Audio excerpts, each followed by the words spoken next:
Hey, salut à tous! Aujourd'hui, on vous parle de Bestiaire en guerre, un petit jeu pour 2 joueurs qui marche très très bien. Alors en fait, l'esprit dans Bestiaire en guerre, si vous avez connu Shoten Toten, ça va être à peu près le même esprit, en plus rapide, en plus thématisé, beaucoup plus. En fait, l'esprit, si vous voulez, c'est que là, vous allez vous battre sur 3 bases. Donc c'est un petit jeu en fait de bataille, on va dire, sur 3 niveaux, enfin 3 bases d'action. Et en fait, on va avoir pour ça des petites cartes avec des petits chiffres et des petites actions. Je te mets à l'endroit. Voilà, voilà. Chaque carte que je vais jouer, en fait, si je la joue visible, je la poserai pour son chiffre, mais je ferai aussi son action. Par exemple, vous pouvez jouer vos cartes de force 3 ou moins dans des théâtres ne correspondant pas. C'est-à-dire que là, vu que j'ai joué ça, c'est une carte blanche, je dois la jouer dans un terrain blanc. Mais vu que son pouvoir maintenant est actif, je peux très bien jouer une carte blanche de force 3 ou inférieure dans un autre terrain, sans souci. On va jouer chacun notre tour, une carte chacun. À savoir qu'on va toujours activer les événements. Alors, tu as les petits événements qui vont te permettre d'aller retourner une carte adverse, des événements qui vont te permettre de détruire des cartes adverses, ou encore de pouvoir piocher une carte et d'en jouer une de plus, par exemple.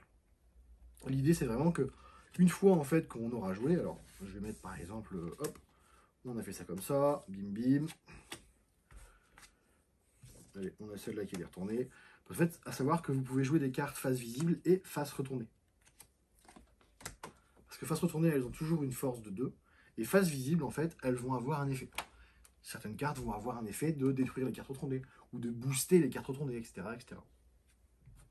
On va pouvoir compter les points à ce moment-là, savoir qui remporte quel théâtre, et en fonction, hop, celui qui remporte marquera 6 points. Il y a une dimension dans le jeu qui fait que il faut savoir s'arrêter au bon moment. Car si je me rends compte là, par exemple, bim bim, hop, il me reste 3 cartes en main, je me rends compte que bah, je pourrais pas gagner parce qu'avec les cartes que j'ai, les cartes qu'il a mis, j'ai pas ce qu'il faut pour m'en sortir. Dans ce cas-là, en fait, je vais concéder la victoire.